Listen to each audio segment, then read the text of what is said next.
Using wider reading in your assignments, paraphrasing, summarising and incorporating sources confidently. This screencast will explore citing and referencing wider reading in assignments, developing your skills to summarise and paraphrase information from sources with clarity, and integrating wider reading into your writing to demonstrate critical thinking and build arguments. Citing and referencing your wider reading. Why is this important? It's important to avoid plagiarism, which is often unintentional and refers to using other people's ideas and information without credit. Demonstrating your research skills to the marker, adding support and credibility for your own arguments, and connecting to wider academic discussion and debate. So let's explore some common feedback you might receive around your wider reading and in particular how you cite and refer to this. So for example, a tutor might say, make sure you include in-text citations when you refer to wider reading in your work. This includes paraphrasing and quoting directly. This means make sure that you understand how to quote, paraphrase, summarise, and how to cite.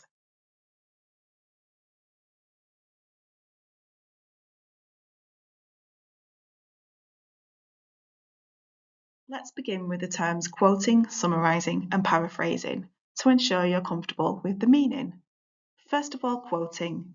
This is adding word-for-word text from an original source with no changes. Paraphrasing is rephrasing part of a text in different words to show your understanding, or putting someone else's ideas into your own words. And summarising. This is similar to paraphrasing, but it's rephrasing a longer section of text in your own words, focusing on just the key points or a broad overview. A summary is shorter than the original text. Activity. The paragraph on the next slide contains an example of a quote, a paraphrase, and a summary. Each example is cited. See if you can pick out each example of a quote, a paraphrase, or a summary. What do you notice is different about the information needed for the citation? Think about how the citation is being used. Does it add to the writer's argument or claim? You might want to pause whilst you complete the activity on the next slide, and then press play when you're ready to continue. If you've paused the screencast at this point to read this paragraph on health misinformation in the UK, let's have a look together at the examples of quoting, summarising, and paraphrasing. Let's start with the quote. At the end of the paragraph here, you should see a quote by Oliver. This is distinguished by use of quote marks around the exact word or phrase in the sentence. Note that there is also a page number used in the citation too.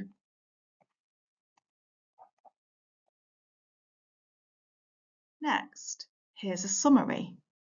Here you'll see that the citation is a little different. We still have a name, but it's the name of an organisation, the NHS, rather than a surname, just in this example. You can see that for a summary, a page number is not included in the citation. This is a summary of a much larger piece of text. And here, the source by Enria et al. 2024 is a paraphrase. So this is where someone has taken someone else's idea and phrased it into their own words. You'll notice in the citation that a page number is included. This is for where you are paraphrasing a specific idea. So for example, from a specific sentence or a paragraph, you give the page number. Looking at all of these sentences together, the quote, the summary, and the paraphrase, you can see that you've got options as to how you include information into your own work. Try not to over-rely on direct quotes. Instead, a mixture often shows greater understanding, and particularly where you paraphrase or explain things in your own words. Let's return to some more common feedback you might receive around using wider reading. Ensure the format of your citations and references follows referencing guidelines. This means check that you know which referencing style to use and where to find the guidance for this. Just to note, there are various referencing styles used across the university, so you should follow the style stipulated by your school. The examples in this screencast refer to Harvard and APA, but there are other places that you can find help. There are lots of resources and support that you can access as a student to support you with both referencing and finding information. These are available via the library website. First of all, there is Cite Them Right. This is the resource that provides guidance on correct referencing for various styles. Another referencing management system that you can use is RefWorks. This collects and creates references and helps you to share and annotate documents easily. If you need support with finding relevant information, don't forget that you can use the Ask Your Librarian service. Check the library web pages for more information. Activity. Now that we've looked at some examples of quotes, summaries, and paraphrases, you're going to have a go at paraphrasing some text. When you do this, try the following steps. Read carefully to understand the main idea. Pick key points, identify the essential information from the paragraph. Rephrase. Try changing the sentence structure or order of ideas entirely, and use synonyms, which are words with similar meanings. Compare. Ensure the meaning that you have in your paraphrase is the same as the original version. And cite. Make sure that you give credit to the original source. Again, you might want to pause the paragraph whilst you complete the activity and press play when you're ready to continue. Here is the original text. Again, this is based on health misinformation. The citation is included so that you can use this in your paraphrase. Pause at this point whilst you work. Now here is the suggested paraphrase. Note the differences. The word order and the sentences are substantially different in their structure. Some key terminology does have to be used. So, for example, you can't find an alternative word for information or for the UK because these are specific terms. Note too that the citation has also been included in the paraphrase. The key is to make this substantially different from the original version. In the first example that we looked at of quoting, summarising and paraphrasing, you were asked to reflect on how the wider reading was being used. Incorporating wider reading effectively does not just mean adding as many citations as possible. Instead, think about the different reasons why you might decide to cite and use certain sources. So, for example, you might do some wider reading where you come across a source that offers a different viewpoint to other reading that you've done around a particular theory. If you come across something like this, it could be potentially helpful to include in your assignment. It helps to develop your analysis and show off your critical thinking skills. These are some aspects that we're going to explore a little more. Let's explore some more ways to use wider reading effectively. You might use wider reading to add support to a particular argument, point, or claim that you're making in your essay or within a paragraph. It could be to highlight that there is a debate around a particular topic or different viewpoints around something. You might want to show connections between different sources or ideas that you've read. It could be that you want to show that you've considered any counter-arguments or claims made. Or it might be to connect theory to real-world situations. This will be especially relevant if you're writing an assignment that might be based on a scenario, such as something that you've experienced in placement, for example. Activity. Ways to use wider reading effectively. On the next slides, you'll see some examples of sentences that use evidence in different ways. Can you match the examples to how the evidence has been used? Look at the linking words and phrases used for some additional cues.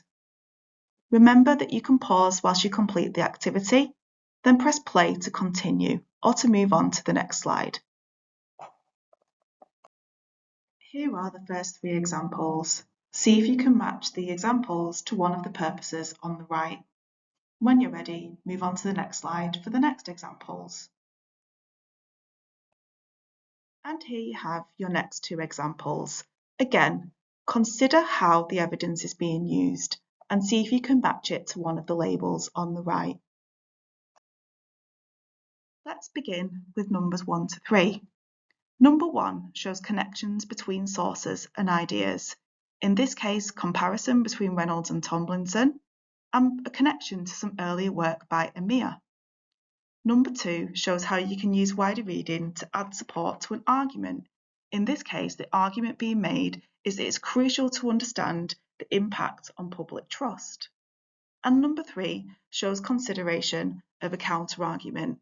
Here, a claim is made by Reynolds, some other evidence is brought in to make a different claim, and we return to the original argument to justify why this is more convincing.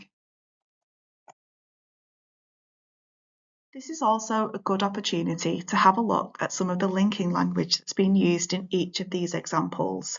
So this includes language in number 1 to show points of comparison and connection, language in number 2 which allows the writer to assert an argument, and language in number 3 to show points of contrast between different ideas. Now let's continue and look at the answers to number 4 and number 5. Number 4 shows how you can use wider reading to connect theory to real-world situations. In this case, there's a particular model being used, the health belief model, and it's applied to a real-world situation, the COVID-19 pandemic. For number 5, this shows how you can use wider reading to highlight where there is debate or different viewpoints around a particular issue. So in this example, we have some researchers that argue the same or a similar thing, and some researchers that make a different argument. Again, this is a good opportunity to have a look at some of the language that's being used. So language that allows us to refer to particular researchers and their viewpoint, and language that allows us to compare and contrast. More tips for using evidence effectively. Firstly, as we previously mentioned, don't rely on direct quotes. Instead, try to paraphrase and summarise points or ideas into your own words as much as you can, as this helps to demonstrate greater understanding. Use current or relevant sources. Question whether or not the information that you're accessing is up to date or relevant to a particular context. Cross-reference and make connections between what you read when you're incorporating wider reading. This makes for a more fluid essay than considering sources separately. And avoid overload. Remember that using wider reading successfully isn't about fitting in as many citations as you can. When you incorporate wider reading, you must cite the source in your essay and provide the full reference in your reference list. Make sure you're checking the appropriate guidance and the referencing style for your particular school. Ensure that you are comfortable with quoting, summarising and paraphrasing and how to do this. Think about how you use the evidence, not just about the citation or its accuracy. Think about how it connects to your argument. Use your evidence to demonstrate analysis and critical thinking. What next? There are some more resources that you can explore on the Study Skills webpage that connect to some of the topics that we've discussed. So, for example, there are academic guides and resources around quoting, paraphrasing and summarising and referencing. You can also get in touch. Book an appointment to speak to a Study Skills advisor, and these appointments are available on campus or online. Thank you for watching the screencast.